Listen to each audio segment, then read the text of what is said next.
탕자의 비유를 우리는 하도 많이 들었기 때문에 그 뜻을 이미 안다고 생각을 할지 모릅니다.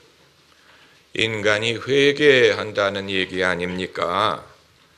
탕자는 죄인을 뜻하고 아버지는 하나님을 뜻하고 형은 바리새인을 뜻하고 아버지가 맞아주었다는 말은 구원을 뜻하고 잔치를 벌어주었다는 것은 천국 잔치를 뜻하는 것이 아닙니까? 예수님이 이 비유를 말씀하실 때 그런 교훈을 전하기 위하여 말씀하셨을 것입니다. 그러나 예수께서 이 비유를 구성하기 위하여 사용하신 도구는 우리가 평소에 지나치는 소재인데 예수님은 돈이라는 소재를 도구로 사용해서 이 비유를 구성하셨습니다. 어떻게 보면 우리가 이 당연한 의미를 무시하고 너무 영적으로 이 비유를 해석하려고 하는지도 모릅니다.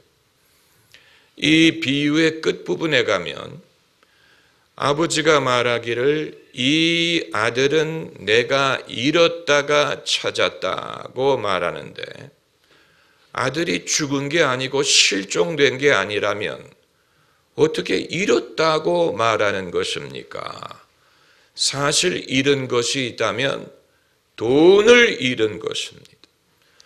둘째 아들에게 물려준 유산을 탕진함으로 돈을 잃은 것입니다.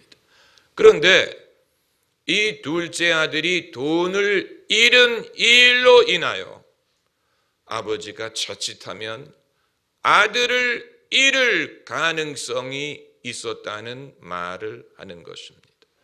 반대로 그 아들이 유산을 다 잃었지만 그럼에도 아버지에게 돌아올 수 있었고 아버지가 그를 받아줄 수 있었기 때문에 돈은 잃었지만 아들은 잃지 않고 찾을 수가 있었다는 얘기예요. 그 아들이 자기 자신을 찾은 게 아니고 아버지가 아들을 찾은 것인데 그 아들이 재산을 탕진했지만 그것을 용서하고 잊어버리고 건강하게 돌아오는 것만으로 기뻐할 수 있으므로 이 아버지는 잃을 뻔한 자식을 찾은 것입니다. 여러분, 내 돈을 잃는 것도 속이 상하지만 부모님의 돈을 잃는 것은 부모님을 뵐 면목이 없고 부모님에게 도리를 하지 못한 것입니다. 만일 이 아들이 그 부끄러움과 실패감을 극복하지 못했다면 아버지에게 돌아오지 못했을 것입니다. 또 아버지에게 돌아오지 않았던 이유는 유산을 날렸기 때문이에요. 면목이 없기 때문에 못 온 것입니다. 그런데 어떻게 왔느냐? 배가 하도 고프기 때문에 돌아온 것입니다. 배가 고프기 때문에 내 아버지 집에는 얼마나 양식이 많은고 나는 이제 종으로라도 들어가서 먹고 살아야 되겠다.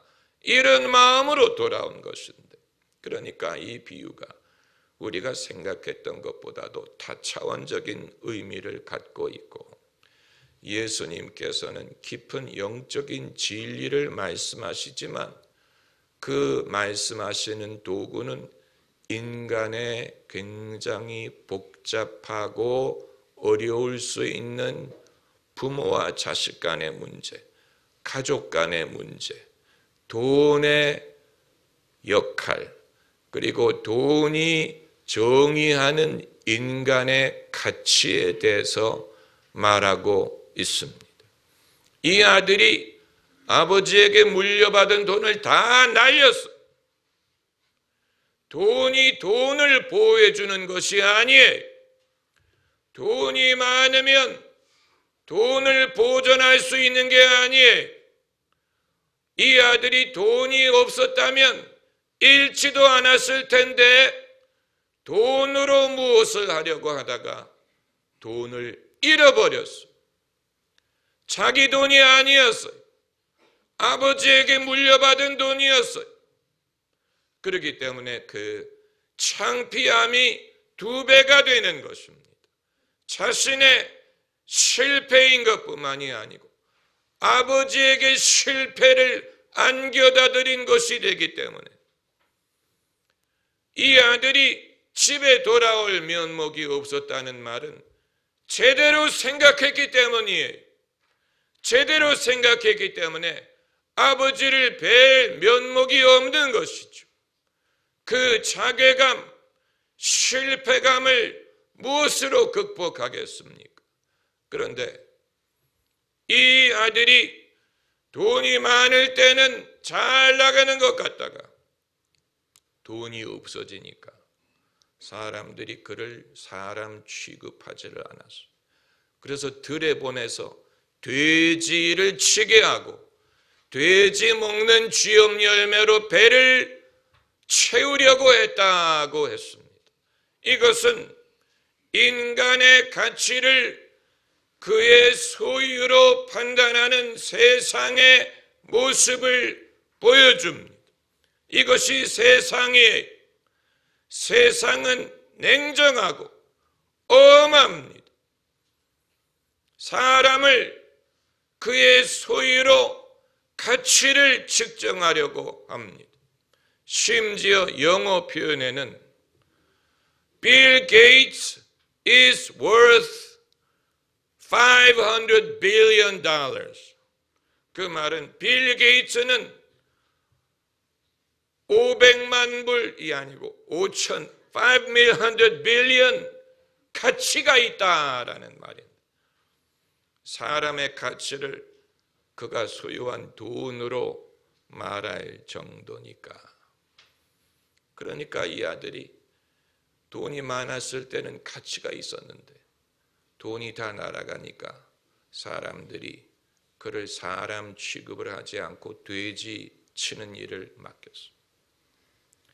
만약에 비유가 여기에서 끝났다면 인간은 낙심할 수밖에 없을 것입니다. 이제 소유와 상관이 없이 성공 실패 여부와 상관이 없이 그의 가치를 인정해 줄 분은 단 2분인데 한 분은 하나님이고 한 분은 부모님이. 형제도 아니에요.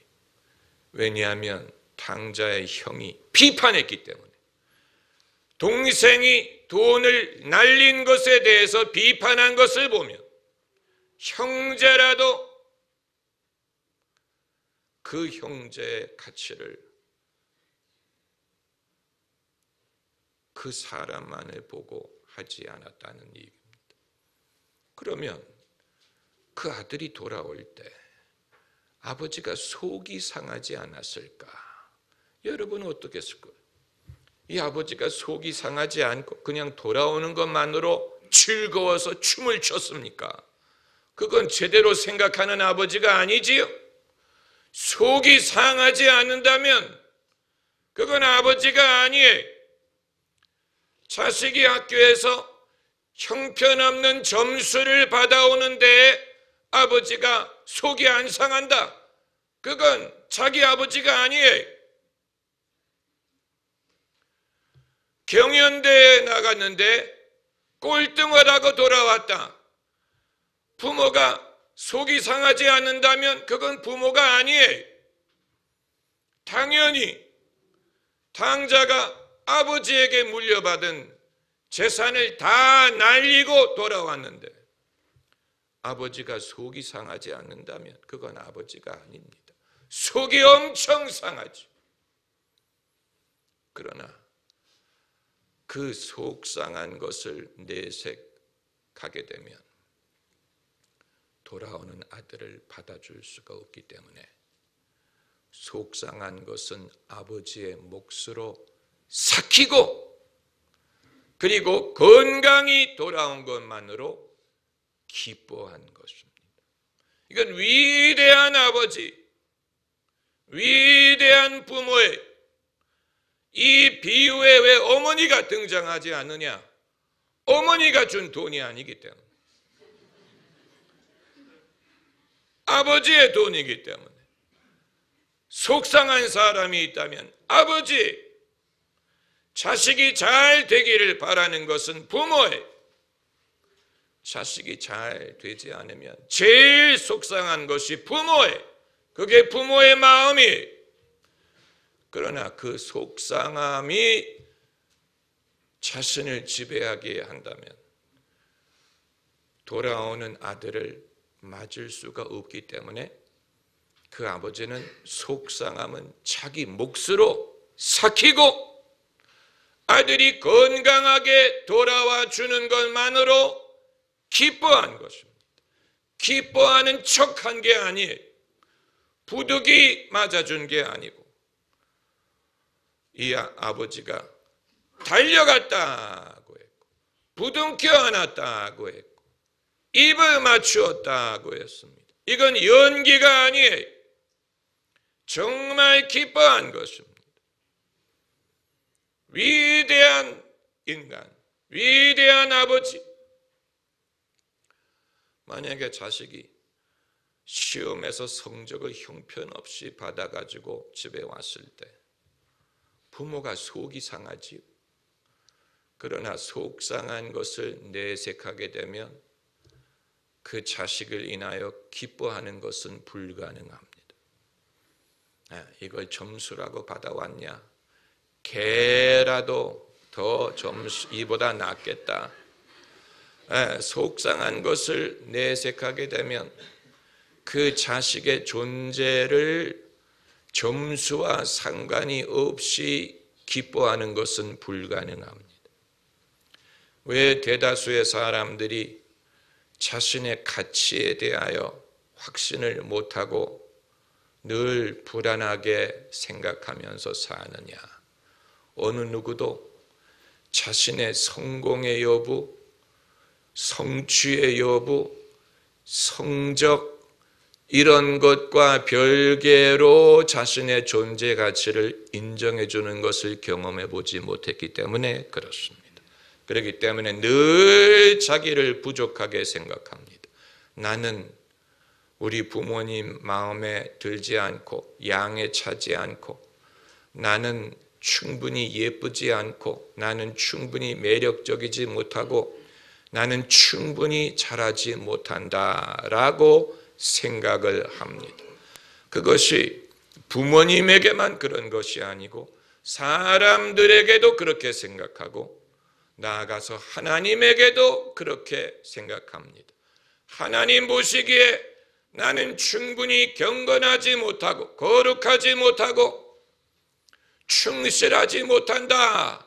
하나님 뵐 면목이 없고 하나님과의 거리가 멀어집니다.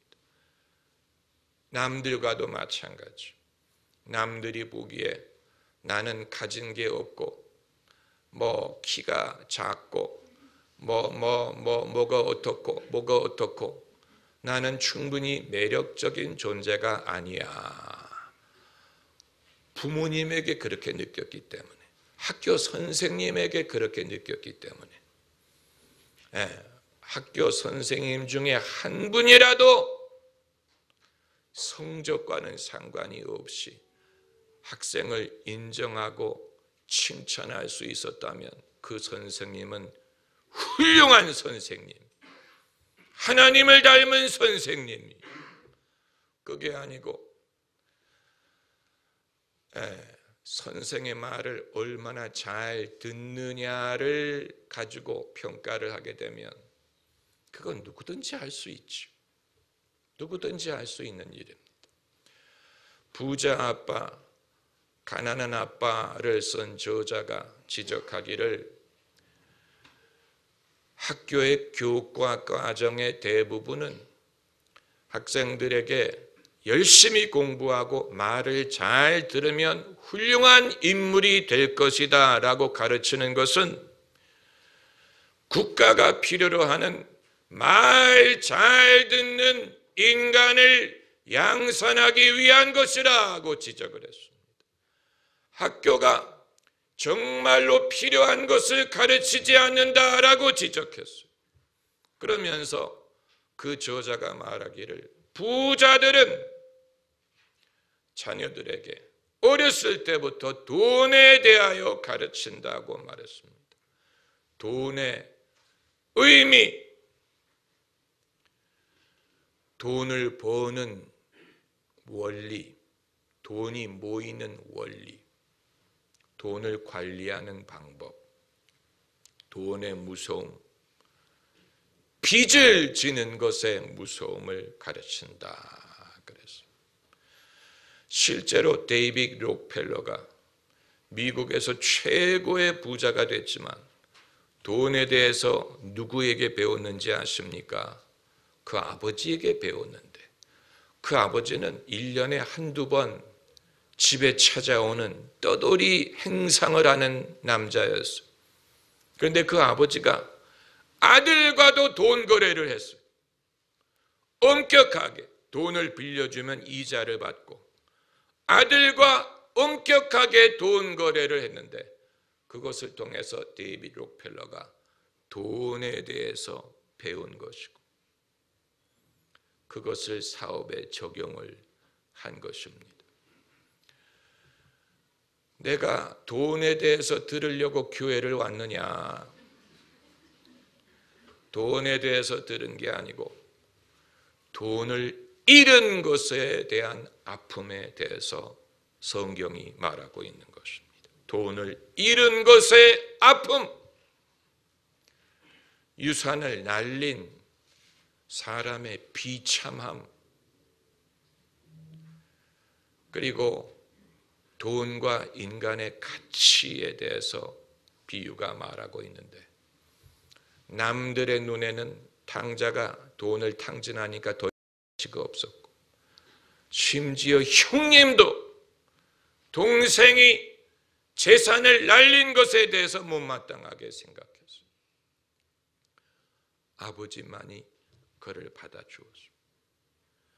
그 아버지가 속이 안 상한 게 아니지만 그건 자기의 몫으로 삭히고 즐거워했다고 했어요. 즐거워했다. 읽지는 않았지만 살찐 송아지를 잡고 풍류와 춤추는 소리가 들렸다고 해서 즐거워했어요. 신앙에는 이처럼 실존적인 면이 있습니다. 잃은 돈은 어떻게 합니까? 이제 이 아들은 집에 왔으니 뭘 시킬 겁니까? 그건 내일 염려하고 오늘 돌아왔으니 오늘 일단 기뻐하는 것입니다. 여러분, 우리가 내일 일을 염려하는 한은 일평생 살면서 결코 제대로 한 번도 기뻐할 기회를 얻지 못할 것입니다.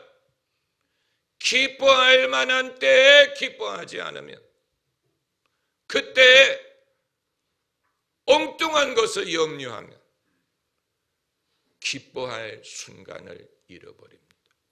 그렇기 때문에 이 아버지는 잃어버린 돈을 어떻게 할 것이냐, 내일부터 이 아들을 뭐를 시킬 것이냐 염려하지 않고 기뻐할 수 있을 때에 기뻐하는 것입니다. 이것이 지혜예요. 하나님이 우리에게 얼마든지 기뻐할 이유를 주시지만 우리가 그것을 충분히 사용하지 못하는 이유는 그 자체로 감사하기보다는 학교에 들어갔으니 이제 학비는 어떻게 낼까, 이거 쓸데없는 거 염려하고 좋은 배필을 만났는데 결혼식은 어디서 할까, 지금 이것으로 기뻐해야 되는데 미련한 인간들은 그건 당연하게 생각하고 이후의 일부터 염려합니다. 그러다 보니까 인생이 언젠가는 기뻐할 때가 올 줄로 알았는데 한 번도 안 와요. 기뻐할 순간이 한 번도 안 와요. 이상하다. 왜냐하면 기뻐할 때 기뻐하지 않았기 때문에. 기뻐할 때 일단 기뻐해야 되는데 그러지 않고 괜히 그 다음 일부터 염려해서 그게 습관이 됐어. 이 고성취의 삶을 사는 사람일수록 그렇습니다. 그 다음에 해야 될 일, 이거를 염려하는 게 습관이 되어 있기 때문에 지금 돌아온 자식에 대해서 기뻐할 여유를 갖지 못하는 것입니다. 그래서 예수께서도 내일 일을 염려하지 말아라. 예수님이 하신 말씀 중에 가장 예수님의 성격을 잘 반영하는 말씀이 있다면 바로 그것이라고 저는 생각합니다. 내일 일을 염려하지 말아라. 그게 예수님이 어떻게 사셨는지를 우리가 엿보게 하는 부분입니다. 예수님이 우리와 같은 인간으로 오셨는데 어떻게 믿음으로 살고 하나님의 의를 이루실 수 있었을까? 예수님의 인생의 철학은 근본적으로 우리와 무엇이 달랐느냐? 예수님이 능력이 많은 것이 달랐느냐? 더 거룩한 것이 달랐느냐? 의로운 것이 달랐느냐? 아니에요. 예수님은 내일 일을 염려할 필요가 없다는 것을 아셨어요. 그것은 하나님이 돌보실 것이라는 믿음을 당연히 의미하기도 하지만 내일 일을 염려해봤자 무익하다는 깨달음을 반영하는, 염려해봤자 무익해, 아무 소용이 없어. 염려한다고 키를 한 자나 더할 수 있느냐라는 말씀이 그것입니다. 뉴스는 국민의 정서에 대해서 책임을 질 필요가 있습니다. MBC, KBS, JTBC, YTN, 무슨 TVN, ABC, BBC, CBC, DDC, CNN,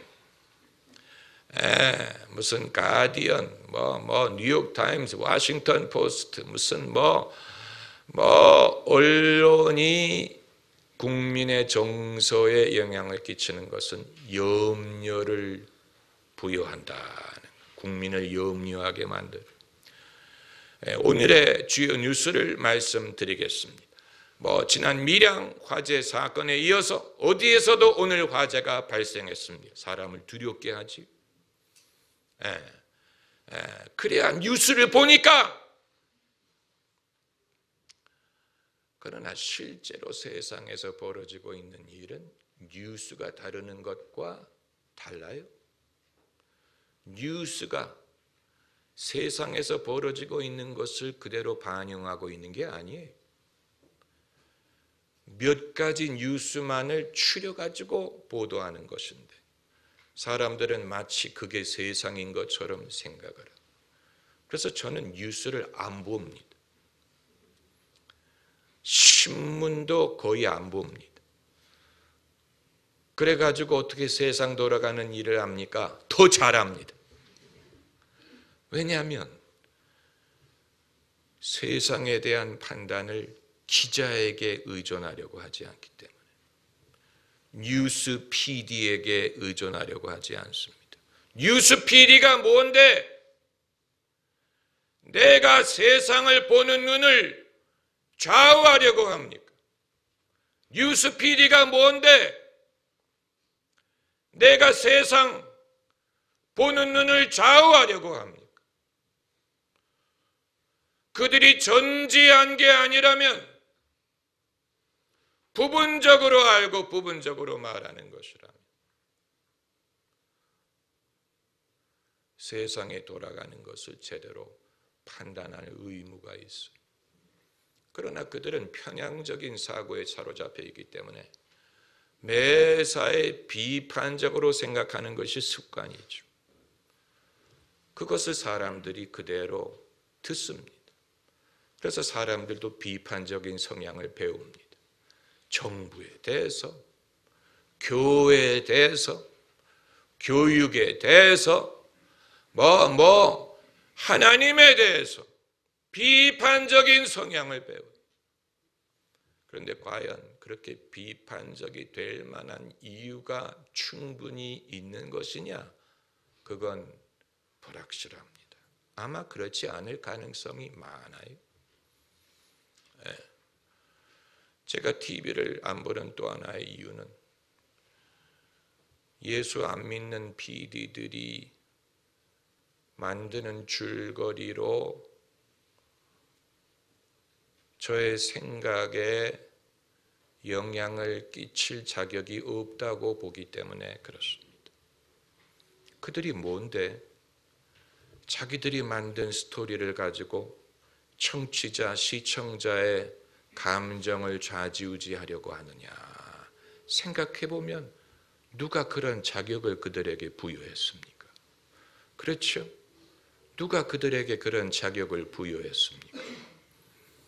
그러나 그들이 은연중에 자기들이 가진 영향력을 가지고 국민의 정서를 좌지우지하지 않습니까? 우리는 그것을 불허해야 됩니다. 너희는 이 세대를 본받지 말고 오직 마음을 새롭게 함으로 변화를 받아 하나님의 선하시고 기뻐하시고 온전하신 뜻을 분별하도록 하라. 좋은 말은 거기다 들어가 있어요. 선하고 기뻐하고 온전하신 뜻. 하나님의 뜻을 분별하지 못하면 세상은 악하고 슬프고 불완전합니다. 여러분, 탕자와 탕자의 아버지만 손실을 겪은 게 아니에요. 하나님도 많은 손실을 겪으신 분, 손해를 많이 보신 분이, 그러나 예수 그리스도를 보내심은 잃은 것을 회복하기 위함입니다. 하나님도 기다리시는 거예요. 오래 참고 기다리셔. 하나님도 잃은 것이 많은데 그것을 회복하기 위하여 오래 참고 기다리시는 좋으신 하나님인 것입니다. 할렐루야. 기도하십시다.